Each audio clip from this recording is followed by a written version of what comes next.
All right, everybody, so you want to make a mask. There are tons of different mask patterns, tons of different ways to do them.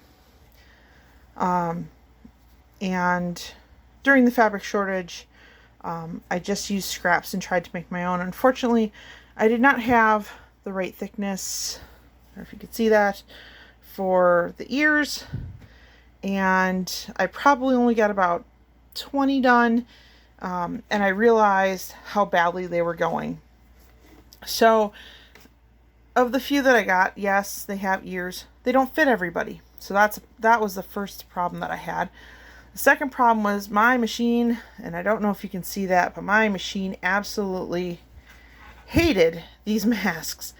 Did not like them. Did not want to work well. I was so mad with the tensioning, and no matter what I did, I almost always had just a mass of string balling up and getting jammed in my machine.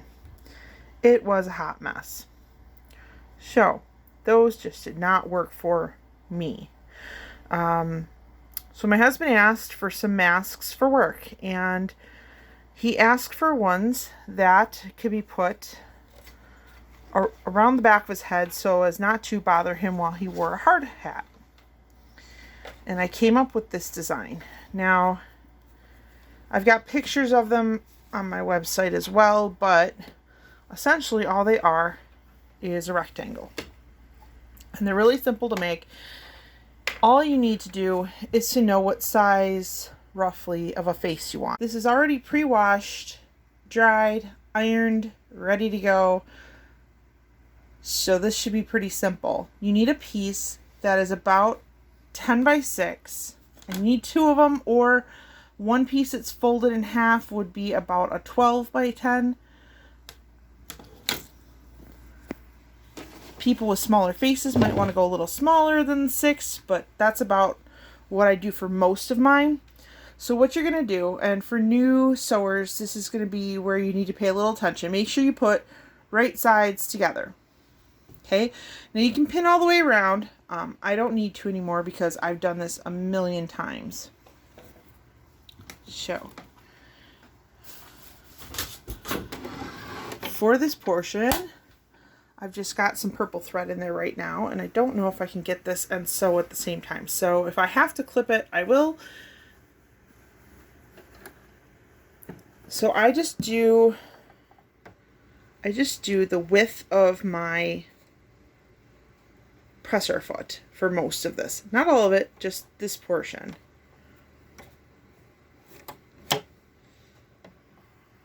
Basic straight stitch.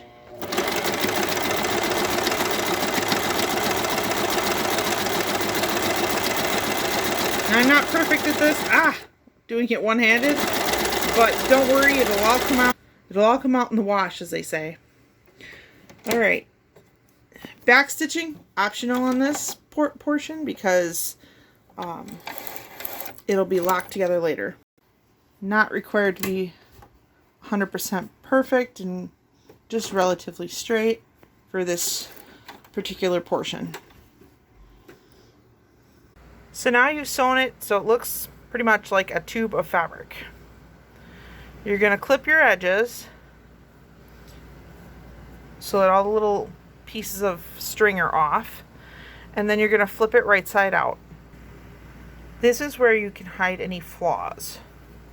So what you need to do is you iron this so your seam is going to be flat. Now if you've quilted before, this might be easy. If you've not quilted before, it might be a little more difficult.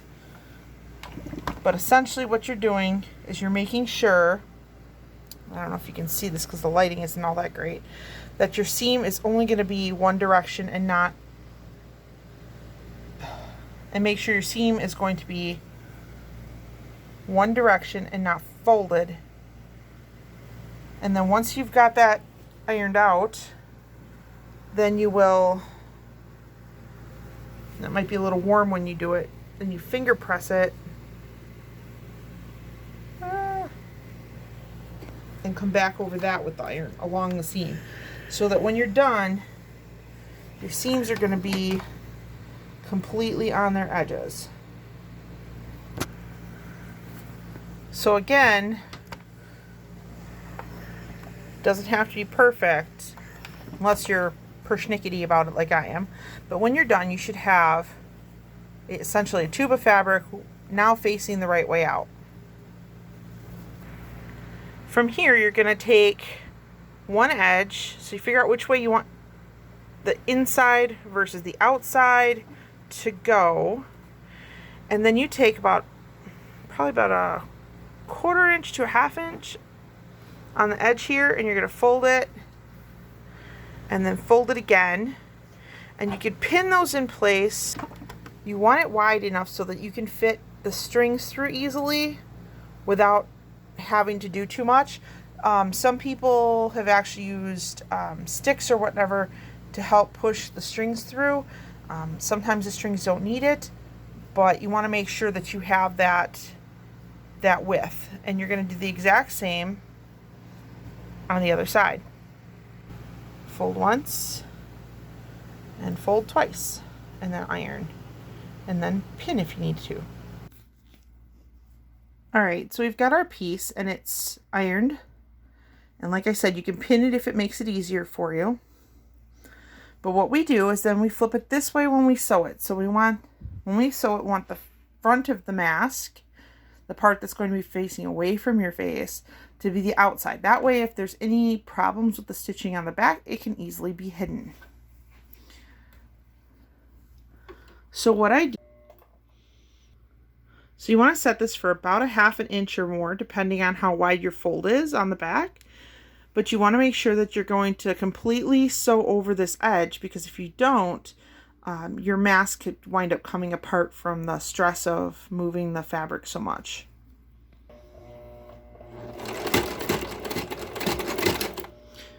You will definitely want to back stitch on this part.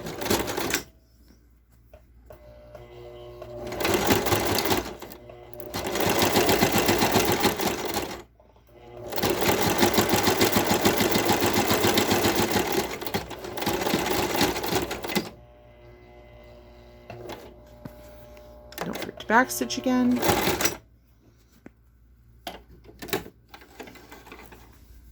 You should get a channel about that. Now, like I said, it can be wider if you need to, but that's about what you need.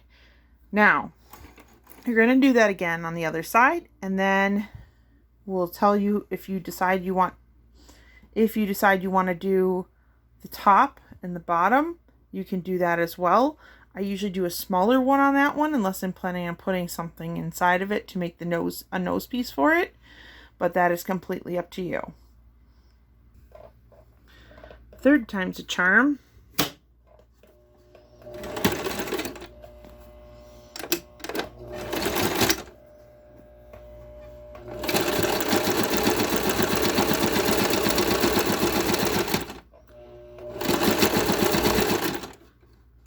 Ooh. Sometimes you got to tuck this little piece in just to make sure it lays flat.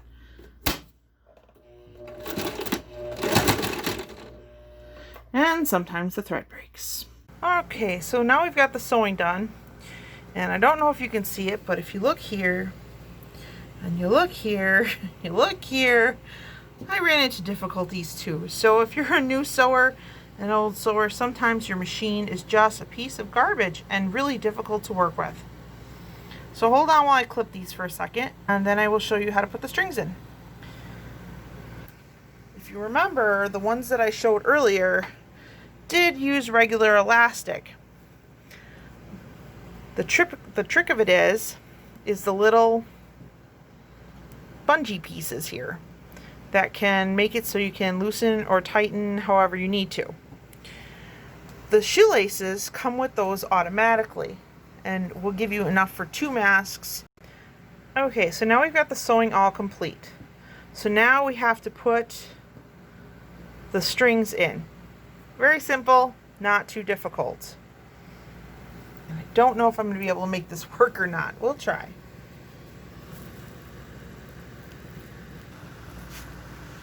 Okay, we're working. We're staying. Okay. So you take one of the laces out of the 2, which these seem to be a little tangled. There we go. And you figure out which way you want up.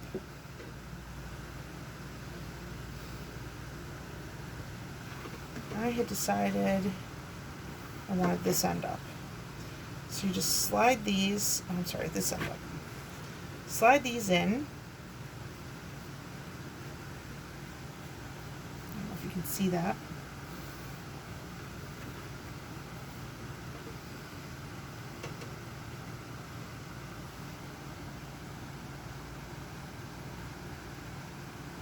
Keep in mind, I'm new at making videos, so this is kind of difficult for me. So now you've got the piece in, so it should look like that. See that? Yes? Okay.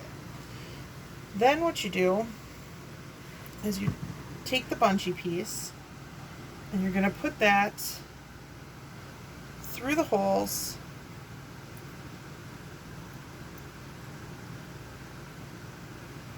on the, you take the cords and put it through the bungee piece. Like that. Then you're going to take the end that comes with most shoelaces and you're just going to put that on the end and clip it shut just like you would for shoelaces. Okay? And that is pretty much it. Now that's the easy part. The sewing was the difficult part. Putting it on. So putting it on, what you're going to do is you're going to gather it up like this. So you've got this and this.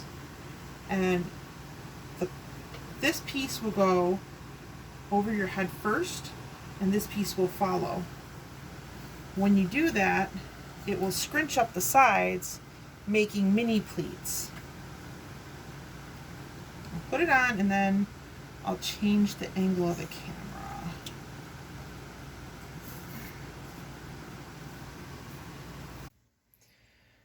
Okay, so like I said, this being the bottom, this side being the top, and you put your chin kind of into it, and just adjust it like this.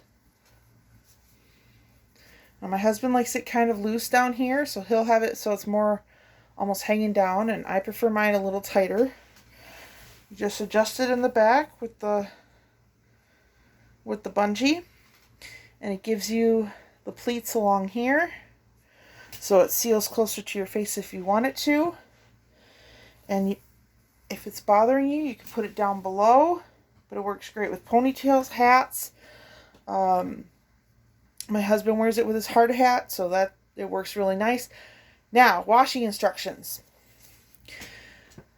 I normally wash it with antibacterial hand soaps, just to make sure, by hand, and line dry it only, just to make sure that the bungees don't break, or something happens and the strings get caught. You could not put the end on and be able to remove it and put it back together after washing, or change out the materials as you go. That's some options that we've played with my sons, because he kind of likes the Star Wars one, but then he also likes his Minion one, and it's a lot of cordage. So that's how we make these masks. Very simple, very easy. Anyone can do it as long as you got a sewing machine. If you have any questions, feel free to put them in the comments. I'll try to answer them as best as I can. Thanks.